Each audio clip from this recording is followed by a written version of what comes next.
Bismillahirrahmanirrahim. Assalamualaikum warahmatullahi wabarakatuh. Selamat berjumpa kembali dengan saya dalam ruang pembelajaran fisika.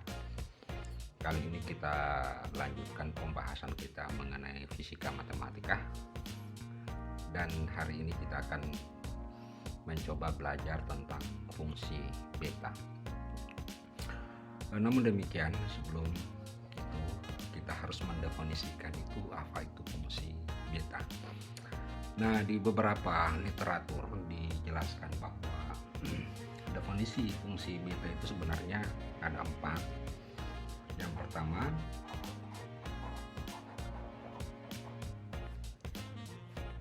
pertama B, P, Q ini adalah simbol dari fungsi beta sama dengan batas integrasi 0, 1, X, P kurang 1, kemudian 1 kurang X, Q kurang 1, dx. Nah, ini adalah definisi pertama dari fungsi beta. Kita nulisnya adalah yang persamaan pertama. Nah, di mana berlaku bahwa syarat itu untuk P harus besar 0 dan Q harus 0. Nah, dalam hal ini juga berlaku hubungan antara bahwa B, P, Q itu sama saja dengan B, Q, P. Jadi sekali lagi syaratnya P harus besar 0, Q harus besar 0, dan fungsi beta P, Q sama dengan beta dalam kurung Q, P. Jadi berlaku komutatif. Nah, selanjutnya kita akan mendefinisikan fungsi beta yang kedua. Nah, mekanismenya tentu kita melakukan permisalan. Nah, misalkan ya, kita tulis X sama dengan Y per A. Oke. Kemudian kita turunkan dy per A. Nah, tentu setiap integral permisalan, kalau integral tertentu memiliki batas integrasi, dan setiap permisalan itu kita cek kembali apakah batas mengalami perubahan. Nah, kita cek di sini untuk X sama dengan 0 ya. Untuk X sama dengan 0 ternyata Y sama dengan 0. Dan untuk X sama dengan 1, karena batas integrasi X-nya sama dengan 1, maka Y sama dengan A. Nah, ternyata batas integrasi mengalami perubahan dari 0 sampai 1 menjadi 0 sampai A untuk variabel Y. Nah, setelah kita melakukan permisalan, maka hasil-hasil permisalan ini kita substitusi ke persamaan pertama. Jadi kita substitusi ke persamaan pertama sehingga kita dapatkan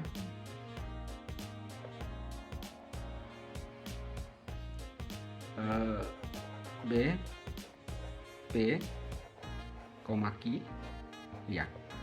Tentu batas integrasinya sudah mengalami perubahan, bukan lagi dari 0 sampai 1 tetapi 0 sampai A. Dari 0 sampai A, X-nya kita ganti dengan Y per A pangkat P kurang 1, demikian pula yang di dalam kurung 1 kurang Y per A Q kurang 1, terus dx itu sendiri adalah dy per A. Oke. Nah, apa yang menarik kita perhatikan pada persamaan ini yaitu adalah seper A. Jadi jikalau pada setiap suku yang di sini, suku yang di sini dan suku yang di sini seper A-nya kita keluarkan. Jadi seper A-nya yang kita keluarkan, maka akan kita dapatkan batas integrasi dari 0. Ini tentu jadi seper A P kurang 1. Nah, ini Y P kurang 1. Oke. Dan kemudian ini seper A dikeluarkan, maka ini jadi A. Jadi seper A ini Q kurang 1. Berarti kalau ini dikeluarkan seper A, ya seper A Q pangkat A seper A pangkat Q kurang 1, maka ini A kurang Y P kurang 1. Oke, sudah bisa dimengerti. Kemudian di sini adalah seper A DY. Nah, kemudian seper A pangkat P kurang 1 seper A Q kurang pangkat Q kurang 1 dengan seper A, karena bilangan pokoknya sama maka pangkat ini bisa kita jumlahkan. Jadi P kurang 1 ditambah Q kurang 1 ditambah 1 berarti P ditambah Q kurang 1, sehingga kita dapatkan, langsung keluarkan saja, jadi A P ditambah Q kurang 1 integral ini dari 0 sampai A ya, dari 0 sampai A, dari 0 sampai A Y P kurang 1 A pangkat Y Q kurang 1 DY.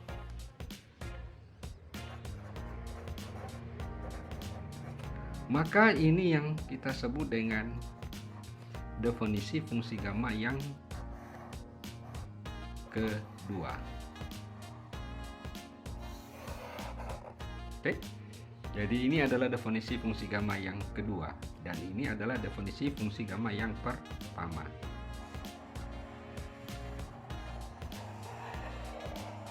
Nah, ini yang pertama dan ini yang kedua. Nah, selanjutnya kita mencoba menentukan lagi definisi fungsi gamma yang ketiga, tentu dengan permisalan dalam bentuk yang lain. Nah, misalkan X, jadi kita misalkan berikutnya lagi X pada fungsi pertama kita ganti, kita misalkan sama dengan sin kuadrat theta, sehingga jika kita turunkan ini maka kita dapatkan 2 sin theta cos theta d theta. Nah, tentu batas integrasinya untuk X sama dengan 0, maka theta juga sama dengan 0. Untuk X sama dengan 1, ini 1 ya, maka theta sama dengan pi per 2. Kenapa pi per 2? Karena sin pi per 2 sama dengan 1. Oke.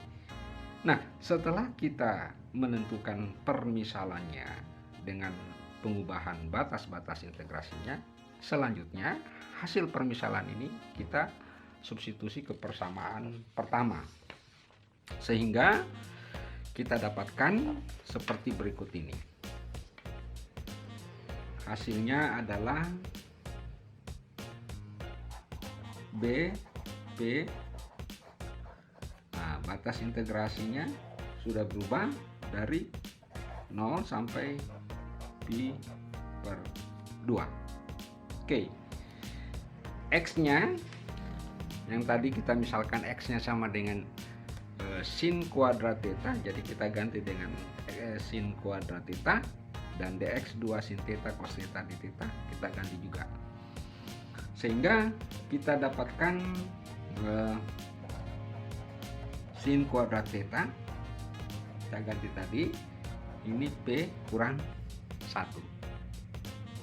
Kemudian yang di dalam kurung 1 kurang sin kuadrat theta Q kurang 1. dx nya kita ganti dengan 2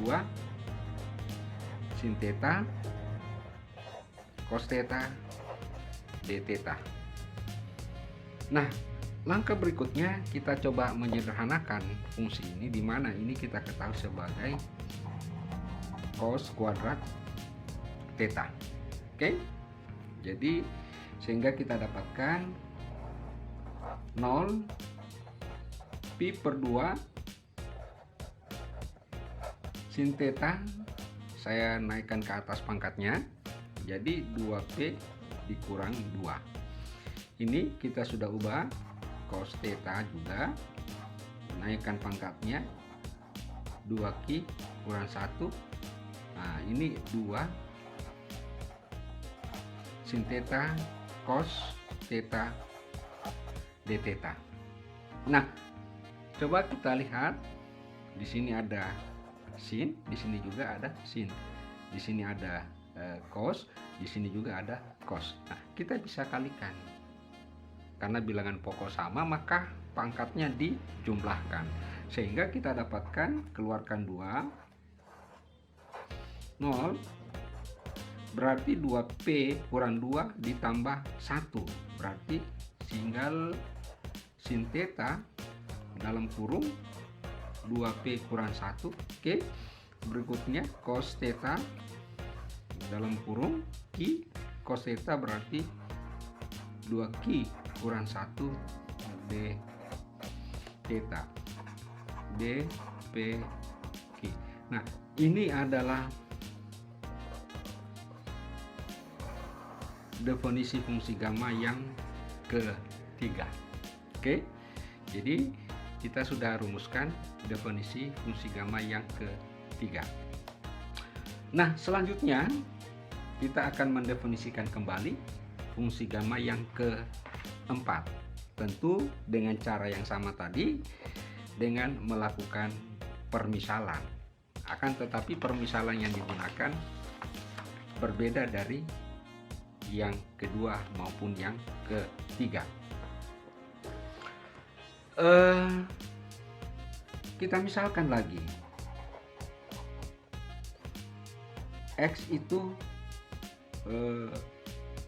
sama dengan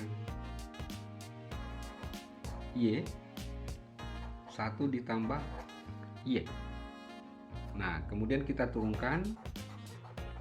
Tentu di dalam menurunkan ke fungsi Y dx, maka kita menggunakan rumus diferensiasi U per V. Berarti kita integralkan dulu, kita diferensiasi 1, turunan Y adalah 1 dikali 1 ditambah Y. Oke. Nah, kurang turunan yang di bawah 1 dikali Y. Kemudian ini dipangkat 2 kan 1Y pangkat 2 DY. Jadi jika kita sederhanakan, maka kita dapatkan 1 ditambah Y pangkat 2 DY. Ini adalah DX. Nah, selanjutnya kita mencoba melihat perubahan batas integrasi. Untuk X sama dengan 0, maka Y juga sama dengan 0. Untuk X sama dengan 1, jadi kalau Y sama dengan 1 syaratnya tidak mungkin bilangan, pasti Y syaratnya harus tak berhingga. Y tak berhingga, ini juga tak berhingga, sama dengan 1. Sehingga untuk X sama dengan 1, Y nya sama dengan tak berhingga. Dengan demikian mengalami perubahan batas integrasi. Nah, dengan demikian kita bisa tulis bahwa BP batas integrasinya dari 0 tak berhingga. Oke. Nah, kemudian kita menggantikan fungsi beta yang pertama tadi, yang ini, x-nya kita ganti dengan yang ini, dx-nya kita ganti dengan yang ini. Kemudian batas integrasi kita ganti 0 sampai tak berhingga. Sehingga kita akan dapatkan hasil y 1 ditambah y dalam kurung, oke, p kurang 1. Kemudian 1 kurang y, 1 ditambah y, kemudian q kurang 1. dx nya sama dengan 1/1 ditambah y pangkat 2 dy. Nah, apa yang menarik dari persamaan ini, dan yang menariknya itu bahwa ada 1 ditambah y, di sini juga 1 tambah y, maka di sini juga 1 tambah y, maka itu bisa kita keluarkan. Jadi kalau kita keluarkan, jadi 1 tambah y itu kita keluarkan. Oke. Saya tulis di sini. Jadi kalau 1 tambah y kita keluarkan, batas dari 0. Ini y, p kurang 1. Oke. 1 ditambah y, p kurang 1. Nah, yang suku kedua, kalau 1 tambah y kita keluarkan, maka yang di dalam harus dikalikan ini 1 tambah y. 1 tambah y dikurang y berarti sama dengan 1. 1 pangkat q kurang 1 sama dengan 1. Berarti yang tersisa adalah 1 ditambah y q kurang 1. Oke.